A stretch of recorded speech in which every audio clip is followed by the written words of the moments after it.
Hi guys, this is Nivita. In the video, 12th standard physics, unit 3 magnetism and magnetic effects of electric current lesson la irukra oru derivation da paaka porom. Enna magnetic field due to a long current carrying solenoid. Okay, so நம்ம actually என்ன find out பண்ண போகிறோம் அப்படின்னா magnetic field எதனால் வருது, long current carrying solenoid. So solenoid வந்து ரொம்ப பெரிய லாங்கான ஒரு சொலினாய்டு வந்து கரண்ட் கேரி பண்ணிட்டு போகுது. அப்போ எவ்வளோ மேக்னெட்டிக் ஃபீல்ட் ப்ரொடியூஸ் ஆகும் அப்படிங்கிறத நம்ம டெரிவேஷன் மூலயமா கண்டுபிடிக்க போகிறோம். ஓகேவா? ஸோ ஏற்கனவே நான் வந்து லாஸ்ட் வீடியோவில் சொன்னேன் என்ன அப்படின்னா, இதுதான் சொலினாய்டு. லைக் இந்த காயில்ஸ் எல்லாமே வந்து ஊண்டாயிருக்கு இல்லையா, லைக் நல்லா சுற்றிருக்காங்கல்ல, இதுதான் சொலினாய்டு. இது வழியாக நம்ம எலக்ட்ரிக்கல் எனர்ஜியை கொடுக்கும்போது, லைக் கரண்ட்டை கொடுக்கும்போது உங்களுக்கு என்ன ஆகும் அப்படின்னா, அது மெக்கானிக்கல் எனர்ஜியாக கன்வெர்ட் பண்ணும். ஃபார் எக்ஸாம்பிள் ஃபேன்லலாம் வந்து இந்த சொலினாய்டு இருக்கும். இந்த ஃபேனில் இருக்கிற சொலினாய்டுனால தான் உங்களுக்கு என்ன ஆகுது அப்படின்னா, இதுவே வந்து மெக்கானிக்கல் எனர்ஜியாக மாறி ஃபேனே சுற்றுது அப்படிங்கிறதெல்லாம் சொன்னோம். ஓகே, இப்போ நம்ம இந்த டெரிவேஷனுக்குள்ளே போகலாம். Consider a solenoid of length L having N turns. இப்போ வந்து ஒரு லாங் சொலினாய்டை தான் கன்சிடர் பண்ணுறீங்க. ஸோ அந்த சொலினாய்டு வந்து அதோட லென்த் வந்து எல் அப்படின்னு வச்சுக்கலாம். ஓகேவா? அதுக்கிட்ட வந்து என் டர்ன்ஸ் இருக்குது அப்படின்னு வச்சுக்கலாம். இந்த மாதிரி சுற்றி இருக்கிறது வந்து என் டர்ன்ஸ் இருக்குது அப்படின்னு வச்சுக்கலாம். The diameter of the solenoid வந்து ரொம்ப சின்னது கம்பேர்ட் டு இட்ஸ் லென்த். ஏன்னா வந்து முன்னாடியே பார்த்தோம் என்ன அப்படின்னா, சொலினாய்டு வந்து நம்ம லாங்காக அசியூம் பண்ணுறோம். ஏன்னா அதோட டயமீட்டரை கம்பேர் பண்ணுறத விட அது ரொம்ப பெருசாக இருக்கணும் அப்படின்னு சொல்லிட்டு. அதே மாதிரி இங்கேயும் எடுத்துக்கிறாங்க. The diameter of the solenoid is assumed to be much smaller when compared to its length and a coil is wound very closely. அந்த காயில் வந்து ரொம்ப க்ளோஸ்லியாக வந்து ஊண்டாயிருக்கும் அப்படின்னு சொல்கிறாங்க. இப்போ இந்த இடத்துல வந்து இது வந்து சொலினாய்டு தான். ஓகேவா? ஸோ இந்த மாதிரி ஒரு காயில் ஆஃப் ஒயர் அதுதான். அதை வந்து எப்படி காட்டியிருக்காங்க அப்படின்னா, இது சுற்றி வந்து இப்போது உங்களுக்கு எதை மட்டும் காட்டியிருக்காங்க தெரியுமா, இந்த உள்ளுக்குள்ளே இருக்கிற இந்த போர்ஷனை மட்டும்தான் காட்டியிருக்காங்க. ஓகே, அங்கே பாருங்கள், இது ஃபுல்லாக வந்து மேக்னெட்டிக் ஃபீல்டு இருக்குது. ஓகேவா?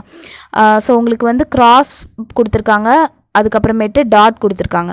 இதெல்லாமே என்ன அர்த்தம் அப்படின்னா, மேக்னெட்டிக் ஃபீல்டை குறிக்கிறது. இப்போது இது எப்படி ஞாபகம் வச்சுக்கலாம்னா, ஆரோ இருக்குன்னு வச்சுக்கோங்களேன்.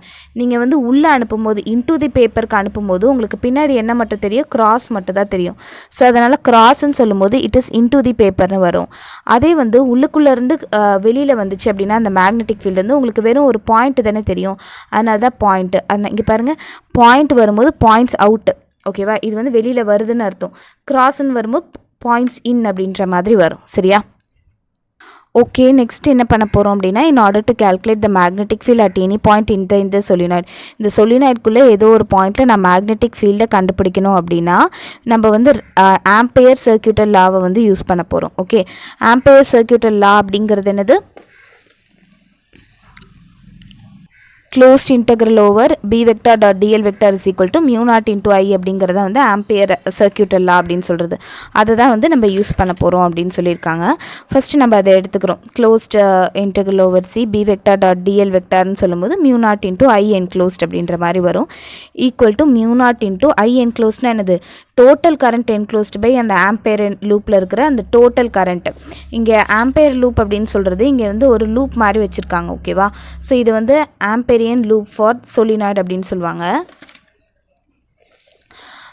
அதுதான் சொல்கிறாங்க, total current enclosed by the ampere லூப்பில் இருக்கிற டோட்டல் கரண்ட்டு.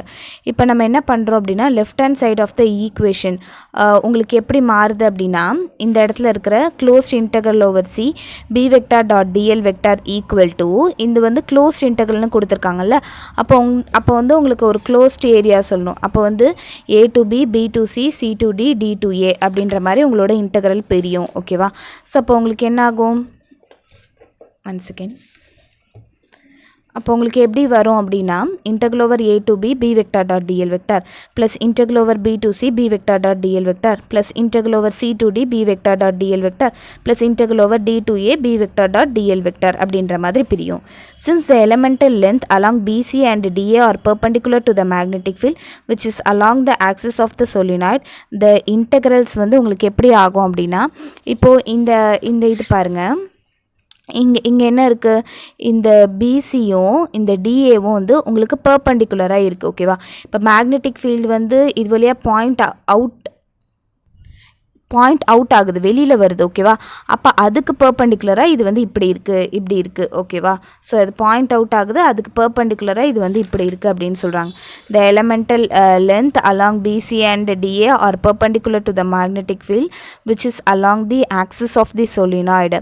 அப்போது அந்த இன்டெக்ரல் வந்து உங்களுக்கு எப்படி சேஞ்ச் ஆகும் அப்படின்னா, integral over C to b to c. ஓகேவா, integral over b to c is equal to integral over b to c. இது வந்து டாட் ப்ராடக்ட்டில் இருக்குது. அப்போ எப்படி எழுதுவீங்க, modulus of b vector modulus of dl vector cos 90 degree. ஏன்னா அது பெர்பெண்டிகுலராக தானே இருக்குது, அதனால் காஸ் 90 டிகிரி அப்படின்னு போட்டிருக்காங்க. டாட் ப்ராடக்ட்னால காஸ் தீட்டான்னு வந்திருக்கு. காஸ் 90யோட வேல்யூ என்னது, 0 அப்படின்றது வரும். ஸோ டோட்டல் வேல்யூமே உங்களுக்கு 0ன்னு ஆகிடும். இப்போ பி டு சி 0னா டி டு ஏவும் 0 தான்.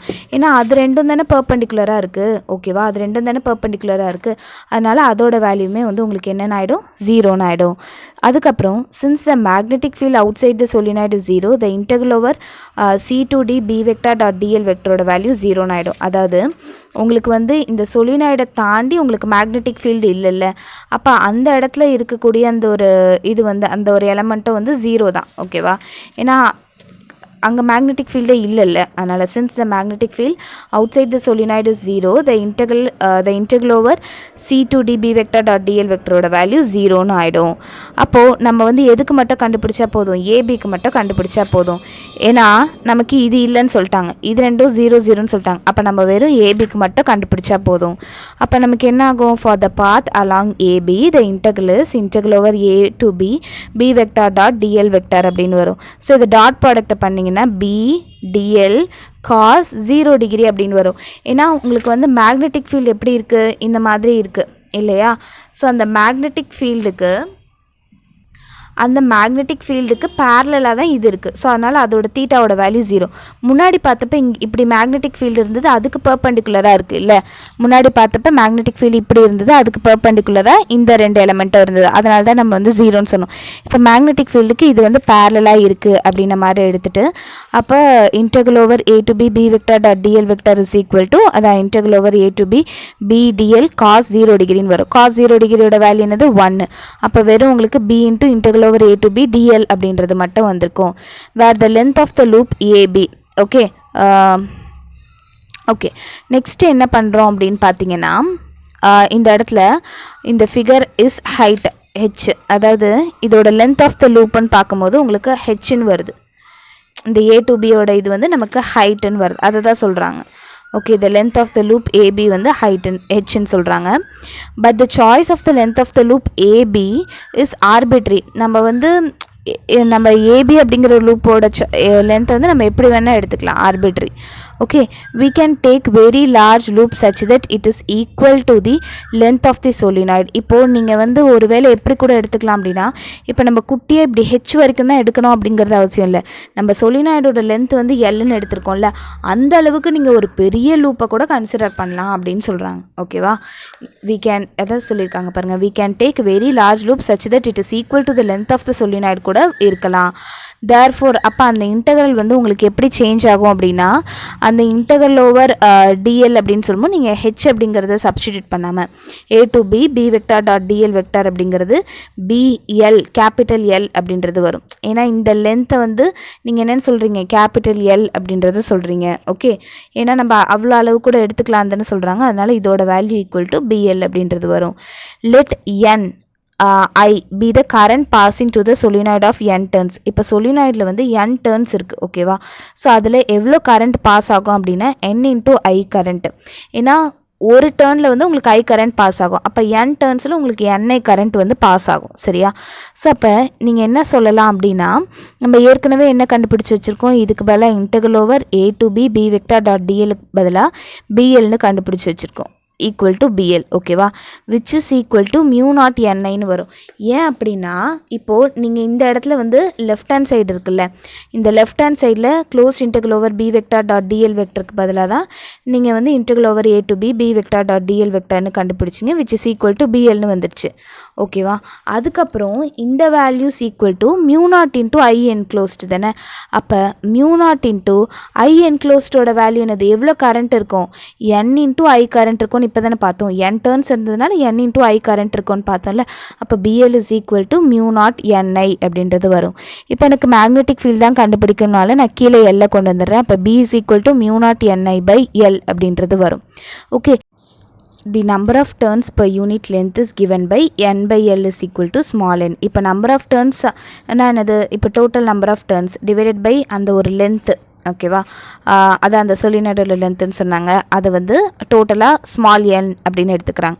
இப்போ என்ன பண்ணிக்கலாம் அப்படின்னா capital N is equal to small N into L அப்படின்ற மாதிரி எழுதிக்கலாமா. இந்த எல் இந்த சைடு கொண்டு வந்து இப்போ என்ன பண்ணுறாங்க அப்படின்னா இந்த கேபிட்டல் எண்ணுக்கு பதிலாக நீங்கள் ஸ்மால் என் இன்டூ எல்லுன்னு எழுதிக்கலாம். அப்போ உங்களுக்கு b is equal to mu naught into capital எண்ணுக்கு பதிலாக n into l into I divided by L அப்படின்றது வருது. ஓகே, இப்போ வந்து எல்லையும் கேன்சல் பண்ணிங்க அப்படின்னா மியூ நாட் என்ஐ அப்படிங்கிறது மட்டும் வரும். ஸோ இதை எப்படி ஞாபகம் வச்சுக்கலாம் அப்படின்னா யூனி அப்படின்னு ஞாபகம் வச்சுக்கோங்க. ஓகேவா, அப்போ தான் வந்து இது வந்து யூ மாதிரி இருக்குல்ல, அப்போ மியூ நாட் என்ஐ அப்படின்னு சொல்லிட்டு B is equal to mu naught NI. இப்போது சின்ஸ் n இஸ் கான்ஸ்டன்ட்டுங்கிறதுனால ஒரு சொலினாய்டு கொடுத்துட்டாங்க அப்படின்னா என்னோட வேல்யூ கான்ஸ்டன்ட், ஏன்னா n பை எல் தானே. அப்போ அதே மாதிரி வந்து மியூ நாட்டோட வேல்யூவும் கான்ஸ்டன்ட், இந்த என்னோட வேல்யூவும் கான்ஸ்டன்ட், மியூ நாட்டோட வேல்யூவும் கான்ஸ்டன்ட். அப்போ ஃபார் அ ஃபிக்ஸ்டு அப்போ நம்ம வந்து இந்த கரண்ட்டை பொறுத்து உங்களுக்கு வந்து மேக்னெட்டிக் ஃபீல்டு இருக்கும். அப்போ இங்கே பாருங்கள், for a fixed current I the magnetic field inside the solenoid is also A constant. ஏன்னா இப்போ நம்ம ஃபுல்லாக கண்டுபிடிச்சது எல்லாமே என்னென்னா magnetic field inside the solenoid தான். ஏன்னா நம்ம பெர்பெண்டிகுலரோ 0ன்னு வந்துச்சு, அவுட் சைடு சொலினாய்டு நம்ம 0ன்னு எடுத்துட்டோம், அதனால் இன்சைட் மட்டும்தான் வந்திருக்கு. அப்போ இங்கே என்ன சொல்கிறாங்க, for a fixed current I the magnetic field inside the solenoid constant. இப்போ நீங்கள் கரண்ட்டையும் ஃபிக்ஸ்டாக கொடுத்தீங்கன்னு வச்சுக்கோங்களேன், இதுவும் கான்ஸ்டன்ட் இதுவும் கான்ஸ்டன்ட்டு, கரண்ட்டையும் ஃபிக்ஸ்டாக கொடுத்தீங்கன்னா உங்களுக்கு மேக்னெட்டிக் ஃபீல்டும் வந்து ஃபிக்ஸ்டாக வரும் அப்படின்றத சொல்கிறாங்க. ஓகேவா, இந்த பாயிண்ட் வந்து கண்டிப்பாக எழுதணும். ஓகே, அதுக்குன்னு சில மார்க் அலாட் பண்ணியிருப்பாங்க. நோட்டில் வந்து கொஞ்சம் இன்ட்ரெஸ்டிங்கான இதெல்லாம் கொடுத்துருக்காங்க. சொலினாய்டு வந்து நம்ம எலக்ட்ரோ மேக்னெட்ஸாக யூஸ் பண்ணுவாங்க. எலக்ட்ரோ மேக்னெட்ஸ்னால் எலக்ட்ரிசிட்டி அனுப்பி அது வந்து மேக்னெட்டிக் ப்ராப்பர்ட்டிஸ் எல்லாமே கொண்டு வருது. It produces a strong magnetic field that can be turned on and half. இப்போ வந்து ஒரு மேக்னெட் இருக்கிறதுக்கும் நம்மளா நமக்கு தேவையான நேரத்தில் அதை வந்து ஒரு மேக்னெட்டாக மாற்றுறதுக்கும் நிறைய டிஃப்ரென்ஸ் இருக்குல்ல. ஸோ அதை தான் சொல்கிறாங்க, நம்மளால் வந்து ஆன் அண்ட் ஆஃப் பண்ண முடியும். This is not possible in case of permanent மேக்னெட்டில் இது பாசிபிள் கிடையாது. Further the strength of the magnetic ஃபீல்டும் நம்மளால் இன்க்ரீஸ் பண்ண முடியும். எப்படி அப்படின்னா by keeping iron bar inside the solenoid. இப்போ இந்த சொலினாய்டு நம்ம பார்த்தோம் இல்லையா, இந்த சொலினாய்டுக்குள்ளே என்ன சொல்கிறாங்க அப்படின்னா ஒரு அயன் பாரை வச்சுருங்க அப்படின்னு சொல்கிறாங்க. ஓகேவா, நார்மல் ஒரு அயன் பாரை நீங்கள் வச்சுட்டிங்க அப்படின்னா உங்களுக்கு வந்து அந்த மேக்னெட்டிக் ஃபீல்டை வந்து நம்மளால் இன்க்ரீஸ் பண்ண முடியும் அப்படின்னு சொல்கிறாங்க. ஏன்னா magnetic field of the solenoid magnetize the iron bar and hence the net magnetic field is the sum of the magnetic field of the solenoid and magnetic field of the magnetized iron. இப்போ உள்ளுக்குள்ளே இருக்குல்ல அந்த iron, இப்போ வந்து இந்த சொலினாய்டுக்கு current அனுப்பின உடனே அது என்ன பண்ணும், மேக்னெட்டிக் ஃபீல்டை வந்து ப்ரொடியூஸ் பண்ணும் அப்படின்றத பார்த்தோம். ஸோ அதனால் அந்த உள்ளுக்குள்ளே இருக்கிற அயனும் உங்களுக்கு என்னவாயிடும் அப்படின்னு சொல்கிறாங்கன்னா மேக்னடைஸ்ட் ஆகிடும். அப்போது டோட்டலாக பார்க்கும்போது உங்களுக்கு சொலினாய்டோட மேக்னெட்டிக் ஃபீல்ட் ப்ளஸ் அந்த மேக்னடைஸ்டான அயனோட மேக்னெட்டிக் ஃபீல்டு மொத்தமாக சேர்த்து தான் உங்களுக்கு மேக்னெட்டிக் ஃபீல்டே கிடைக்கும். அதனால தான் உங்களுக்கு வந்து அதிகமான மேக்னெட்டிக் ஃபீல்ட் தேவைப்படுது அப்படின்னா நீங்கள் ஒரு சொலினாய்டுக்குள்ளே ஒரு அயன் பாரை வந்து உள்ளே வச்சுக்கலாம் அப்படின்னு சொல்கிறாங்க. இந்த ப்ராப்பர்ட்டிஸ்னால தான் சொலினாய்டு வந்து நிறைய எலக்ட்ரிக்கல் அப்ளையன்சஸ் எல்லாமே வந்து டிசைன் பண்ணுறதுக்கு யூஸ் ஆகுது அப்படின்னு சொல்லியிருக்காங்க. தேங்க்யூ ஃபார் வாட்சிங்.